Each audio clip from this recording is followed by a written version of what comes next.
Hello friends, welcome back to my channel. This is the Rehan Zia. Today we are going to start the next part of KTG, Kinetic Theory of Gases. So let's start. एक दो दिन late हुआ हमारा lecture, but हम try करते हैं कि रोज का रोज लेक्चर अपलोड हो जाए. So no problem, देखो कोई दिक्कत नहीं. देखते हैं अपन आगे का पॉइंट. तो today's our point is emission of heat radiation. Okay? तो आप थोड़ा रिकॉल कर पाएंगे तो बहुत अच्छी बात है. हमने लास्ट लेक्चर के अंदर पढ़ा हुआ था क्या किसी बॉडी पे किसी सरफेस के ऊपर अगर हीट आती है तो उस हीट का कुछ पार्ट एब्जॉर्ब हो जाता है, कुछ पार्ट रिफ्लेक्ट होता है और कुछ पार्ट क्या होता है उसके बाद कुछ पार्ट होता है ट्रांसफर, मतलब ट्रांसमिट होता है. तो QA, QT और QR हमने तीन बातें सीख ली. उनकी हमने कुछ इक्वेशंस के हिसाब से भी हमने कन्वर्जन देख ली. अब आज जो पढ़ने वाले हैं वो पॉइंट है हमारा इमिशन. क्या है भैया? इमिशन. तो can you tell me about emission? क्या आप बता सकते हो क्या है emission? Can you explain it? Emission का मीनिंग क्या होता है? ओके, तो इमिशन ये वर्ड आया इमिट वर्ड से. कहां से? इमिट, मतलब इमिट करना. कुछ तो भी चीज मेरे पास है, मैं वो इमिट कर रहा हूं. ठीक है, उसको बोलते हैं इमिट करना. फिर तुम बोलते हैं रिफ्लेक्ट का मतलब क्या है? रिफ्लेक्ट का मतलब क्या है? कोई तो भी चीज आई, मेरे को टकराई, देन गई, उसको बोलेगा रिफ्लेक्शन. और इमिशन का मतलब क्या है? कोई तो भी चीज आई, मैंने एब्जॉर्ब कर ली, देन मैं उसको सेंड कर रहा हूं, इसको बोलेगा emission. Main difference between emission and reflection. Reflection अलग बात है, इमिशन अलग बात है. तो इमिशन का मतलब ऐसा होता है, मान लो कोई तो भी चीज मैंने लेके आया, वो खुद के पास मैंने रखा, देन उसको मैं क्या कर रहा हूं? सेंड कर रहा हूं इन ऑल पॉसिबल डायरेक्शन. उसको बोलने का इमिशन. क्या बोलना है उसको? इमिशन. ओके, इमिशन का मतलब पता है? इमिशन का मतलब आपको समझ में आ गया. अब हमारा जो हेडिंग है emission of heat radiation. Emission of heat radiation. तो सिंपल सी बात है, ये बात है 1792 की, 1792. पेरी बोल के साइंटिस्ट थे, पेरी, साइंटिस्ट पेरी. इन्होंने क्या किया पता है क्या? अपने को थ्योरी ऑफ हीट रेडिएशन दी. क्या दी? Theory of heat radiation. इन्होंने हमें एक्सप्लेन किया एक्चुअली जो हीट रेडिएशन होता है, एक्सचेंज ऑफ हीट होता है, जिसको क्या बोलते हैं अपन? Exchange of heat. हीट को कैसे एक्सचेंज करें, उसका जो एक आइडिया है वो किसने दिया? हमें पेरी ने दिया. कब दिया? 1792 के अंदर. उसको क्या बोला? Law of heat of exchange. Law of heat of exchange यहां पर लिख देता हूं मैं,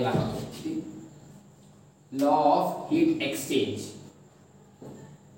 हीट एक्सचेंज मतलब ये जो आइडिया है, क्या कैसे चेंज करें हीट को, कैसे एक्सचेंज करें, उसको बोला जाता है लॉ ऑफ हीट एक्सचेंज. जो किसने दिया? पेरी ने दिया. कब दिया? 1792 के अंदर. मतलब हीट रेडिएशन का कंसेप्ट हमें पेरी ने दिया. किसने दिया? पेरी ने दिया. ठीक है सर, बहुत सही. अब आगे इन्होंने एक्चुअली इमिशन का मतलब क्या बताया. अब इमिशन का अगर बात करना है तो मैं आपको एक सिंपल सी एक एग्जांपल के थ्रू बताऊंगा. सिमिलरली हमने एक प्लेट ले लिया. ओके, उस दिन की तरह एक प्लेट है हमारा. ओके, यहाँ से कुछ अमाउंट ऑफ हीट आया, जिसको मैंने क्या बोला? क्यू. क्या बोला? क्यू. अब वो हीट आने के बाद वो हीट हो गया यहाँ पर एब्जॉर्ब. क्या हो गया? एब्जॉर्ब. फिर कुछ देर के बाद एब्जॉर्ब होने के बाद वो हीट क्या होने लगा? इमिट होने लगा. क्या होने लगा? Emit in all possible direction. इस प्रॉपर्टी को बोलते हैं इमिशन ऑफ हीट रेडिएशन. क्या बोलते हैं? Emission of heat radiation. मतलब कोई तो भी चीज वो एब्जॉर्ब करती है, बाद में क्या करती है? इमिट करती है. इसको रिफ्लेक्शन बोलने का नहीं. रिफ्लेक्शन का मतलब क्या है? आया, रिफ्लेक्ट हुआ और चला गया. एब्जॉर्ब किया था? क्या नहीं किया था. यहाँ पर चीज एब्जॉर्ब हो रही है, देन वो क्या हो रही है? इमिट हो रही है. इसको ही बोला जाता है emission of heat radiation. Okay, next बात इसके अंदर जो पढ़ने जैसी है कि इमिशन ऑफ हीट रेडिएशन किसके ऊपर डिपेंड है, मतलब किसके ऊपर डिपेंड रहने वाला. तो सिंपल सी बात है, it depends upon nature of body. जो भी आप बॉडी ले रहे हो, इसको अपन क्या बोलते हैं? बॉडी बोलते हैं. उस बॉडी का नेचर कैसा है उसके ऊपर डिपेंड है. It's also depend upon depend upon its area. वो कितना एरिया का, जितना ज्यादा एरिया रहेगा उतना ज्यादा इमिशन होगा, उतना ज्यादा एब्जॉर्प्शन होगा. एरिया के ऊपर डिपेंड भी है. और किसके ऊपर डिपेंड है? It also depend upon, comma देखिए बताता हूं मैं, और टाइम के ऊपर भी डिपेंड है. कितना टाइम लग रहा. ठीक है, मतलब time to taken by emission, time taken by body to emit some heat radiation, उसको बोलेगा टाइम. मतलब यहाँ पर हमारा जो इमिशन ऑफ हीट रेडिएशन है वो दो तीन चीजों के ऊपर डिपेंड है. पहली बात तो उसका वो नेचर के ऊपर डिपेंड है, आपका बॉडी कैसा है. सेकंड बात वो एरिया कितना बड़ा है. थर्ड बात हमारा आता है टाइम। क्या आता है? टाइम। ये दो तीन चीजें अगर से प्रॉपर हो तो हमारा इमिशन एकदम कैसा होगा? प्रॉपर होगा। इमिशन का मीनिंग आपको समझ में आ गया ना? कोई दिक्कत उसके अंदर? आई होप आपको समझ में आ रहा होगा मैं कौन सा पॉइंट पढ़ा रहा हूँ। इमिशन मतलब क्या? I am not talking about reflection, I am talking about emission. तो आपको समझना चाहिए। Okay, got it. आगे देखते हैं अपन। सर इमिशन हो गया, अब इमिशन हो रहा है, वो कितना हो रहा है उसके बारे में चर्चा करूंगा मैं। मतलब आपको जो इमिशन हुआ वो कितने अमाउंट में हुआ उसको रिप्रेजेंट करने के लिए टर्मिनोलॉजी आई, उसका नाम है रेडियंट पावर। क्या है? Radiant power. क्या है? रेडियंट पावर, जिसको कभी कभी बोला जाता है इमिसिव पावर। क्या बोला जाता है? Emissive power. ओके सर, ठीक है। पहले क्या बताया मैंने? इमिशन का मतलब क्या होता है, वो इमिशन किसके ऊपर डिपेंड होता है। उसके बाद क्या बता रहा हमें? उस इमिशन को कैलकुलेट करना है तो एक टर्म है, उस टर्म का नाम है रेडियंट पावर। क्या है? Radiant power. उसको स्लैश में क्या बोला जाता है? इमिसिव पावर, जिसको डिनोट किया जाता है कैपिटल आर से। किससे? Capital R. R is my favourite word. Okay, emissive power. अब ये रेडियंट पावर है, रेडियंट पावर कैसे? अब दूसरा क्वेश्चन, आप पहला क्वेश्चन क्या था आपका कि इमिसिव पावर को कैसे कैलकुलेट करेंगे, तो आपका बोलना है रेडियंट पावर। अब ये रेडियंट पावर एग्जैक्टली कैसे हमें काउंट करना है, कैलकुलेट करना है, तो रेडियंट पावर का एक सिंपल सा फंडा है। Radiant power it is nothing but it is nothing but, अच्छे से ध्यान दें मेरे वर्ड्स के ऊपर, it is nothing but the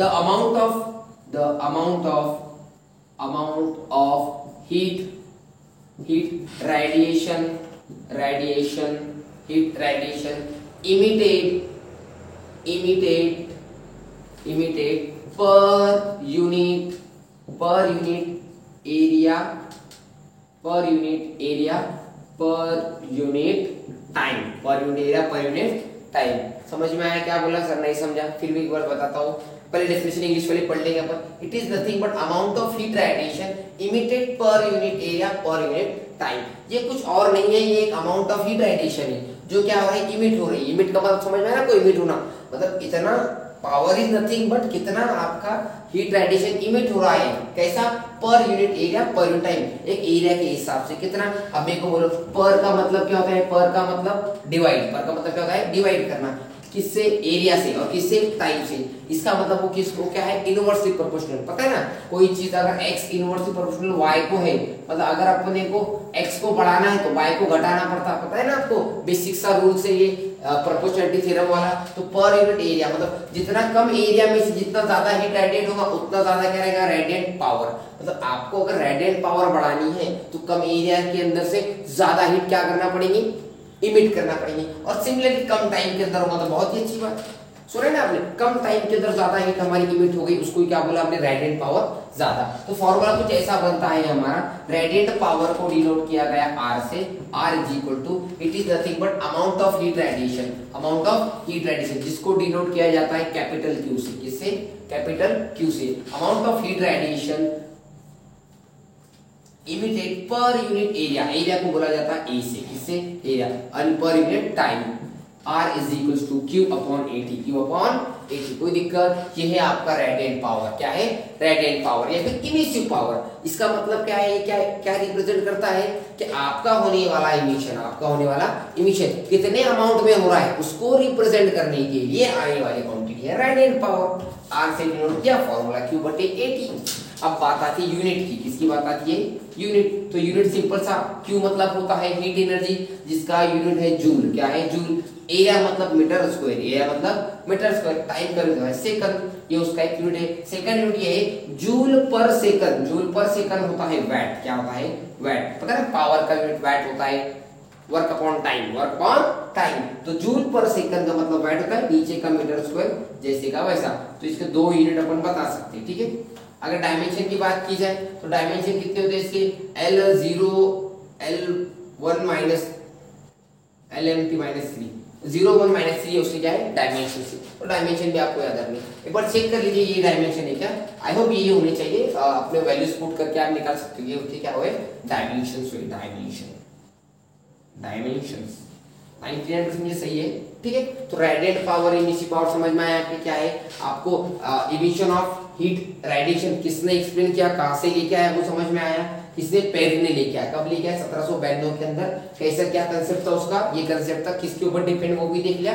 और रेडिएंट पावर इमिसिव पावर भी हमने देख लिया। ओके, आई होप समझ में आया होगा। मिटा दूं क्या, चलो बताइए जल्दी से, मिटा दूं।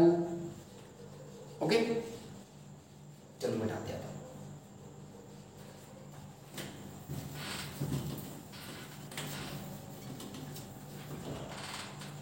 1 2 3 4 5 डॉट का मतलब ये समझेगा आपको, और डॉट डिनोट करते हैं क्या, वहां पर आपको नहीं दिखाई देता है। ओके चलो आगे।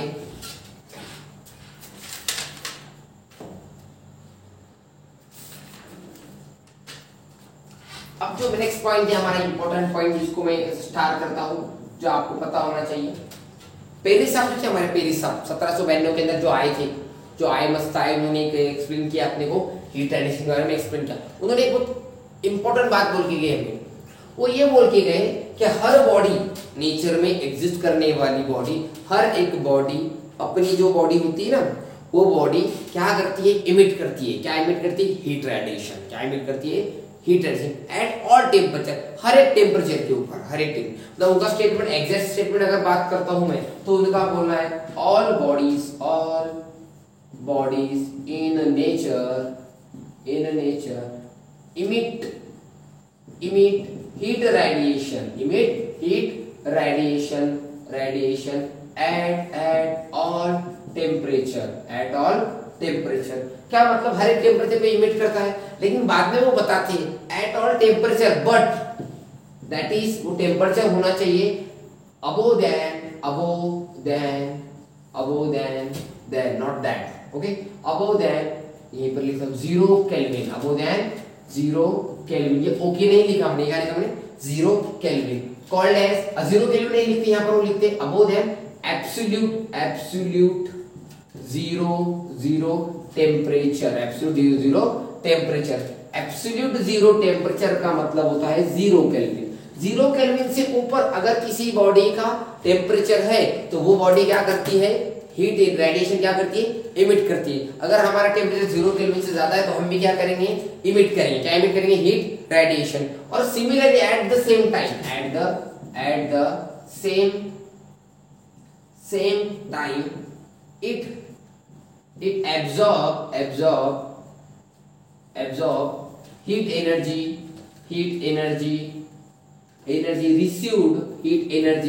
received from surrounding। अब ठीक है ना, आपने ये बता दिया सर, क्या आपने क्या बताया कि all bodies in nature emit heat radiation at all temperature, that temperature is nothing but above that absolute zero temperature, and absolute zero temperature is nothing but 0 Kelvin। okay, but similarly at that same time जब वो emit करता है, तो जो surrounding होता है, surrounding का मतलब क्या, पूरा nature, environment, वो environment से energy absorb भी करता है। ऐसा कौन बोला हमें, ये किसका स्टेटमेंट है, ये स्टेटमेंट है हमारा पेरी साहब का। ठीक है, कब की बात है, 1792 की बात है, ये तब हमें बोल के गए थे। ओके, तो ये एक इंपॉर्टेंट बात है, याद रखना चाहिए आपको, एब्सोल्यूट जीरो टेम्परेचर के ऊपर ये बता दो। इसके बाद जो इंपॉर्टेंट पॉइंट बताया उन्होंने, वो है, एक काम करो, वहीं से लिखता हूं मैं, इतना लिख लो, हो गया, स्क्रीनशॉट, खत्म डन। वो अपन जाकर लीजिए, मैंने इसको अच्छे से बताया, ये इंपॉर्टेंट पॉइंट था और बताना जरूरी है। ओके, अब इसके बाद जैसे मैंने आपको वहां पर पढ़ाया, ठीक है, स्टार्टिंग में अपन ये हमने रेडिएशन स्टार्ट की, तो हमने क्या पढ़ाया आपको, एब्जॉर्प्शन पढ़ाया, रिफ्लेक्शन पढ़ाया और ट्रांसमिशन पढ़ाया, बराबर। तो एब्जॉर्प्शन पढ़ाने के बाद मैंने आपको क्या पढ़ाया था, कोएफिशिएंट ऑफ एब्जॉर्प्शन। क्या पढ़ाया था, कोएफिशिएंट ऑफ एब्जॉर्प्शन, जो क्या था, QA/Q। सिमिलरली इसका भी क्या कोएफिशिएंट है सर, हाँ है, तो इसका कोएफिशिएंट का हेडिंग है कोएफिशिएंट ऑफ, क्या है,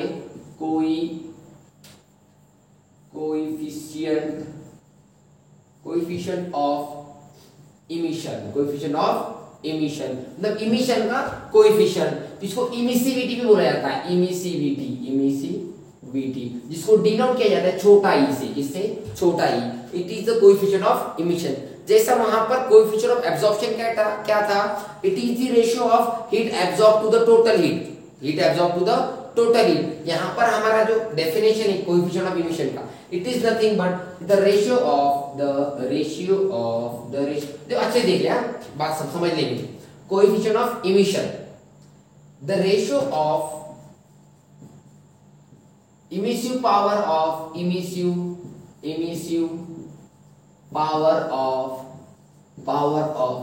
ordinary body to the emissive power of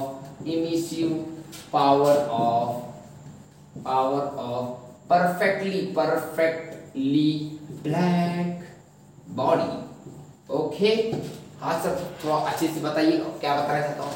उनका बोलना ऐसा है कि ये रेशियो है कौन, कोएफिशिएंट ऑफ इमिशन किसका रेशियो है, emissive power of ordinary body to the emissive power of perfectly black body. तो इमिसिव पावर क्या होता है हमारा आर, जिसका नाम मैंने यहाँ पर क्या लिखा था, रेडिएंट पावर। क्या लिखा था, रेडिएंट पावर। तो यहाँ पर वो रेडिएंट पावर भी लिख सकते हैं और क्या लिख सकते हैं, अपना सिंपल सा इमिसिव पावर भी लिख सकते हैं। तो मैं अगर बोलूँ आपको R is the emissive power of ordinary body, मतलब R किसके लिए है, ऑर्डिनरी बॉडी के लिए, ऑर्डिनरी बॉडी के लिए, ठीक है। और RB किसके लिए है, RB किसके लिए है, परफेक्टली ब्लैक बॉडी के लिए।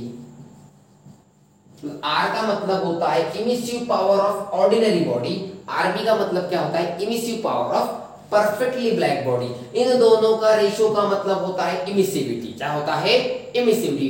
Ordinary body, perfectly black body, दोनों के रेशियो का मतलब होता है इमिसिविटी। क्या होता है, इमिसिविटी। तो यहाँ पर ऐसे लिख सकता हूँ कि मैं E is equal to R upon RB।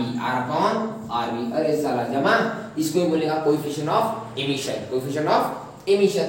कोई दिक्कत, it is the ratio of same quantity, it means that unitless and dimensionless. Okay, तो यूनिट डायमेंशन के लफड़े में गिरने का नहीं। समझ में आया, कोई दिक्कत, इमिशन समझ में आया, कुछ भी नहीं। यहाँ पर सिर्फ दो बातें बताया मैंने आपको। इमिशन क्या होता है, इमिशन की पावर क्या होती है, इमिसिव पावर, जिसको R से डिनोट किया, उन दोनों के रेशियो, किसके रेशियो को, ऑर्डिनरी बॉडी के और परफेक्टली ब्लैक बॉडी। पता है ना परफेक्टली ब्लैक बॉडी क्या होती है, मैंने पढ़ाया था आपको। ऐसी बॉडी जो पूरा हीट रेडिएशन एब्जॉर्ब कर लेती है, ऐसी बॉडी जो पूरा एनवायरनमेंट का हीट एब्जॉर्ब कर लेती है, उसको बोला जाता है परफेक्टली ब्लैक बॉडी। वो दोनों के इमिसिव पावर का रेशियो मतलब E, उसको बोलेगा कोएफिशिएंट ऑफ इमिशन और इमिसिविटी। क्लियर है। उनके बाद उन्होंने एक स्टेटमेंट दिया, स्टेटमेंट ऐसा था, कोएफिशिएंट इमिसिविटी या फिर coefficient of perfectly black body is 1। मतलब उनका बोलना है E is equal to 1, E की वैल्यू 1 है, किसके लिए, परफेक्टली ब्लैक बॉडी के लिए। और एक हाथ ऑर्डिनरी बॉडी है, उसके लिए, किसके लिए, एक्सेप्टर के लिए, फॉर एनी एक्सेप्टर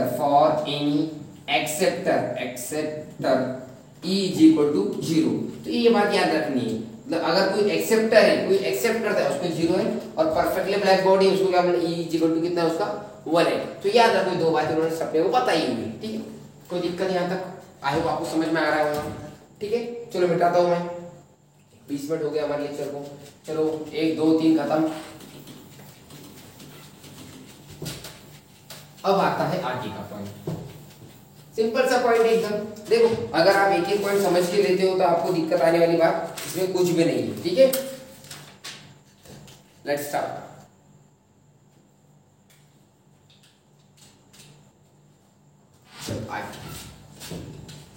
आगे का पॉइंट का नाम है किरचॉफ्स लॉ ऑफ रेडिएशन। क्या है, Kirchhoff's law of radiation. Okay sir, क्या है किरचॉफ लॉ, चलो करते हैं एक्सप्लेन। कोई बताएगा किरचॉफ भैया का नाम सुने होंगे आपने, अगर आप करंट इलेक्ट्रिसिटी पढ़ के आए हो तो आपने किरचॉफ भैया का नाम आपने सुनेंगे। तो ये भैया हमें बताते हैं किरचॉफ करंट इलेक्ट्रिसिटी के कुछ रूल्स बताते हैं। अब यहाँ पर क्या बताते देखते, उनका काम है साइंटिस्ट लोग। तो मैं आपको ये किरचॉफ लॉ थियोरेटिकली नहीं, 2 मिनट प्रैक्टिकली बताता हूँ एक्चुअली उनका बोलना क्या था, ठीक है। सिंपल सी बात बोल उन्होंने, इतना बहुत ज्यादा टेक्निकल बात नहीं करी, बट अगर वो एग्जांपल अच्छे से देख गया तो आपको पूरा किरचॉफ लॉ समझ में आ जाएगा। वो क्या करते, एक बक्सा लेते, ठीक, जिसको टोटली बंद करते हैं वैक्यूम के जैसा, अंदर का कुछ और बाहर का लेना देना नहीं, अंदर का जितना टेम्परेचर वो टेम्परेचर कांस्टेंट रहेगा, कैसा रहेगा, कांस्टेंट। ओके, यहाँ पर लगा एक थ्रेड, यहाँ पर एक थ्रेड लगा है, यहाँ पर एक बॉडी लगाई, यहाँ पर एक बॉडी लगाई, इसको नाम दिया ए, इसको नाम दिया बी। ओके, बी को किया काला, बी को क्या किया काला, तो वो बोलते हैं ए है आपकी ऑर्डिनरी बॉडी, मतलब सिंपल सादी सिंपल बॉडी, और आपकी बी है परफेक्टली ब्लैक बॉडी। ओके, ए का मतलब होता है ऑर्डिनरी बॉडी, बी का मतलब होता है परफेक्टली ब्लैक बॉडी। अब होता है ऐसा है, ये दोनों है इन थर्मल इक्विलिब्रियम, ये कैसे, A and B are in thermal equilibrium, thermal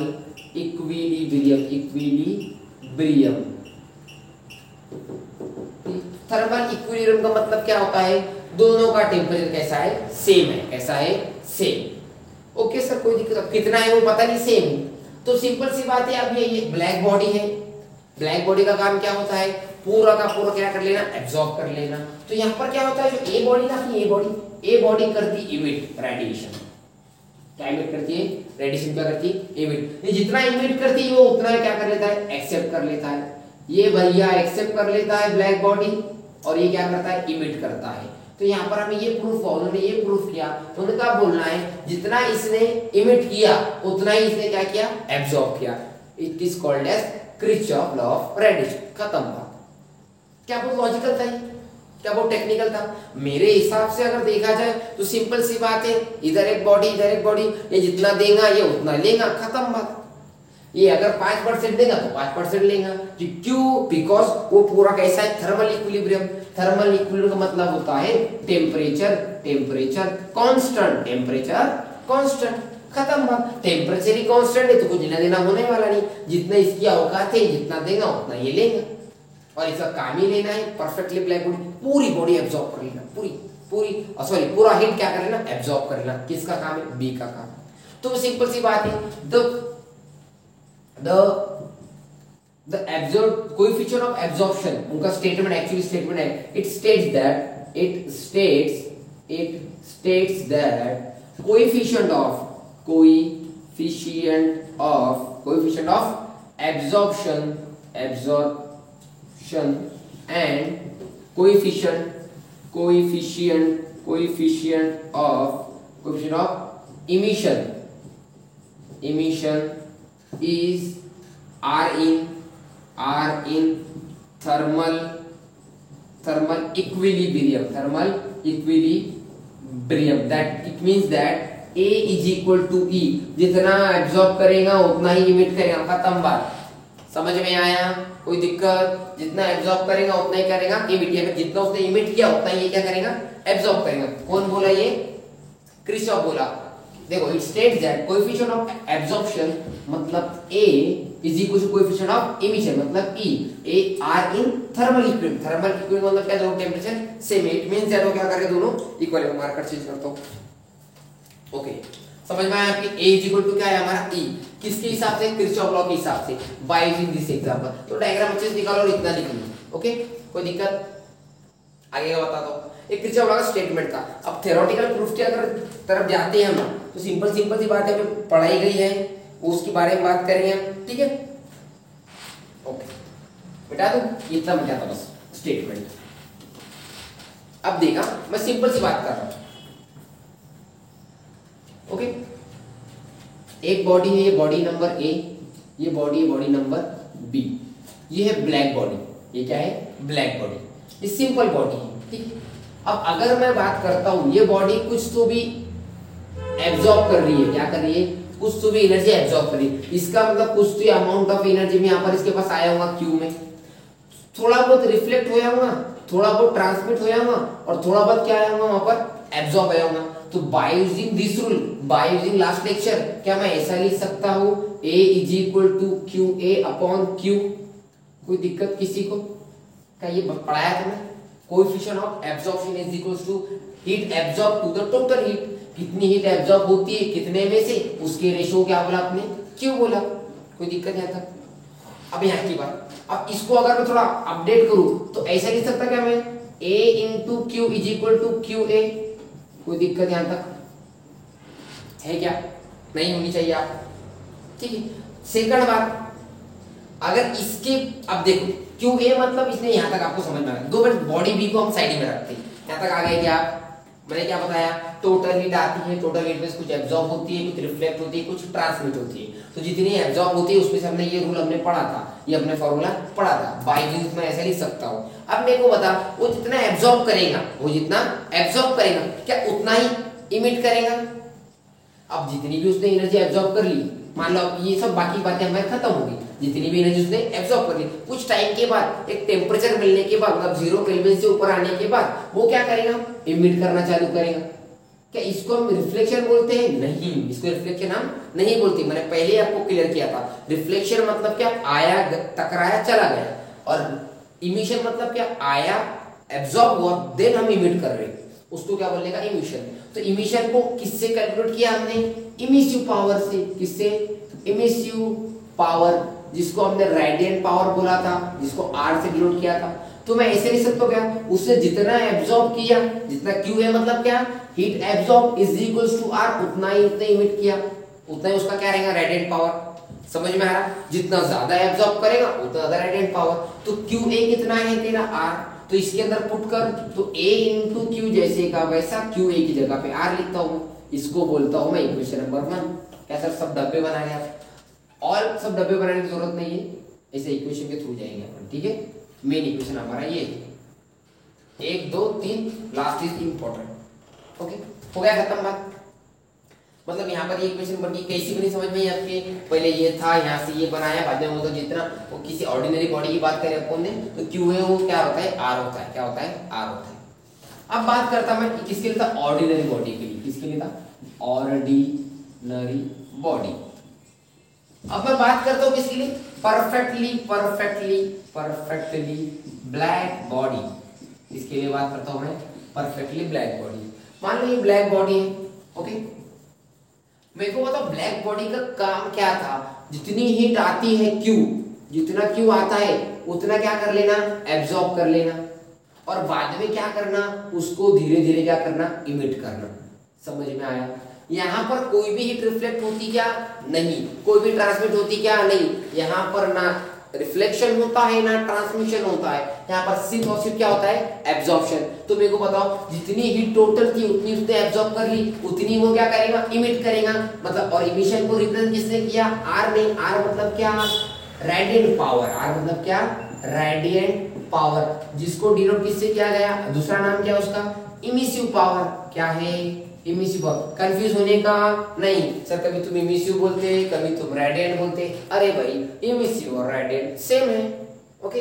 तो यहाँ पर मैं ऐसा लिख सकता हूँ क्या, Q is equal to R, जितना आया उतना एब्जॉर्ब किया, जितना आया उतना एब्जॉर्ब किया और उसको ही इमिट किया। यहाँ पर वैसा था क्या, नहीं, जितना आया उसमें से कुछ तो भी एब्जॉर्ब किया और उसको इमिट किया, इसलिए QA आया। यहाँ पर डिफरेंस समझ में आ रहा है, यहाँ पर QA क्यों आया कि कुछ बाकी का अमाउंट में रिफ्लेक्ट हुआ था और ट्रांसमिट हुआ था, यहाँ पर कुछ भी ट्रांसमिट हुआ नहीं और कुछ भी रिफ्लेक्ट हुआ नहीं, इसलिए total Q is equal to R। इसको इक्वेशन नंबर 2 नाम दे दें, ठीक है। अभी किसके लिए, ब्लैक बॉडी के लिए, तो इसकी जो बॉडी का जो इमिसिव पावर उसको हम RB बोलते क्या, इसके पहले बताया था, RB मतलब क्या, emissive power of black body, तो यहाँ पर RB लिख दूं, कोई दिक्कत वाली बात नहीं है। अब मैं बोलता हूँ इक्वेशन 1 डिवाइडेड बाय इक्वेशन 2, ये 1 है ये 2 है, तो क्या मिलेगा तुझे, A into Q is equal to R divided by Q is equal to RB, Q is equal to RB, Q get cancel, मुझे मिलेगा इधर A is equal to R upon RB।